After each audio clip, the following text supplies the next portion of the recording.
আমরা আমাদের মাদ্রাসার শিক্ষা ব্যবস্থার জন্য সরকারের কাছ থেকে বড় ধরনের কোনো বরাদ্দ চাই না, তেমন কোন সহযোগিতা আমরা অতীতে চাইনি।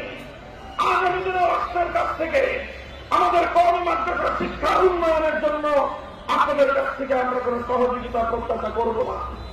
কিন্তু মনে রাখবেন, আমরা এদেশের আলেম সমাজ, এদেশের ইসলামপন্থীরা বাংলাদেশের 90% মুসলমানদের প্রতিনিধিত্ব করে।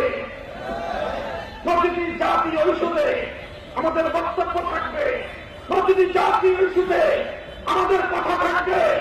আমাদের বক্তব্য এবং কথাগুলোকে শান্তিপ্রিয়ভাবে যুক্তি দিয়ে অনুধাবন করার চেষ্টা করলে ভালো হবে। জাতীয় শিক্ষা ব্যবস্থায় হিন্দুত্ববাদকে আমরা গ্রহণ করি নাই। শেখ হাসিনার মাধ্যমে শেখ হাসিনা যাদের সেবা রাখিছিল, সেই হিন্দুত্ববাদী ভারত সরকার আমার দেশের আগামী প্রজন্মকে হিন্দুত্ববাদে দীক্ষিত করবার পায়তারা চালিয়েছিল। এদেশের ছাত্র জনতা ফুটে উঠে, এদেশের ইসলাম প্রিয় জনতা বুকের রক্ত দিয়ে হিন্দুত্ববাদকে রুখে দিয়েছে। এখন যদি হিন্দুত্ববাদের জায়গায় কেউ নাস্তিক্যবাদকে চাপিয়ে দেওয়ার পায়তারা চালান, অথবা কেউ যদি পশ্চিমা চেহারা সভ্যতার কাছ থেকে সমকামিতার এজেন্ডা আমার এই সাধারণ সমাজম খান জাহানের বাংলাদেশে আমদানি করবার পায়তারা চালান, আবারও বলছি, বিনয়ের সঙ্গে বলছি, রক্ত দেব, জীবন দেব, যুদ্ধ করব, সমকামিতা বাংলাদেশে আমদানি করতে দেব না।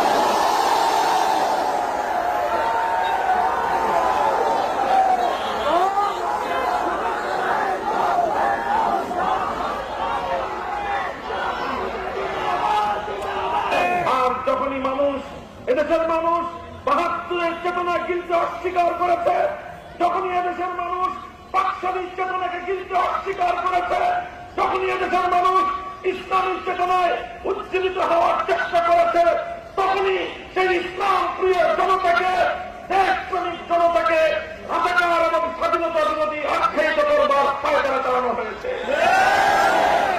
এই পায়তারা চলতে চলতে চলতে চলতে যখন এদেশের ছাত্র জনতা কোটা সংস্কারের একটি যৌক্তিক আন্দোলন নিয়ে মাঠে নামল, এই আন্দোলন ফ্যাসিবাদের বিরুদ্ধে যাওয়ার কারণে ফ্যাসিবাদের নেত্রী, যুগের ফেরাউন, ইতিহাসের নির্মম হত্যাযজ্ঞের নায়িকা, খল নায়িকা শেখ হাসিনা এদেশের ৪ কোটি আমার প্রাণ প্রিয় ছাত্র জনতাকে রাজাকারের বাচ্চা বলে গালি দিয়েছে। সেদিনই ভাগ্য নির্ধারিত হয়ে গিয়েছিল শেখ হাসিনা। তারা দেশের মানুষকে নিয়ে ছিনিমিনি খেলতে খেলতে যখন ৪ কোটি ছাত্রের বিরুদ্ধে অবস্থান গ্রহণ করল, তারপরে আমরা কি দেখলাম? এদেশের প্রতিটি শিক্ষাঙ্গন থেকে, প্রতিটি বিশ্ববিদ্যালয় থেকে, প্রতিটি কলেজ স্কুল থেকে, প্রতিটি আলিয়া এবং কওমি মাদ্রাসা থেকে একটা অভিন্ন স্লোগান উচ্চারিত হল, যদি অধিকার চাইলে রাজাকার হতে হয়, যদি বৈষম্যের বিরুদ্ধে কথা বললে রাজাকার হতে হয়, যদি ইসলামের পক্ষে কথা বললে রাজাকার হতে হয়, গোটা বাংলাদেশের ৪ কোটি ছাত্র জনতা এক সুরে স্লোগান তুলে উঠল, আমি কে তুমি কে।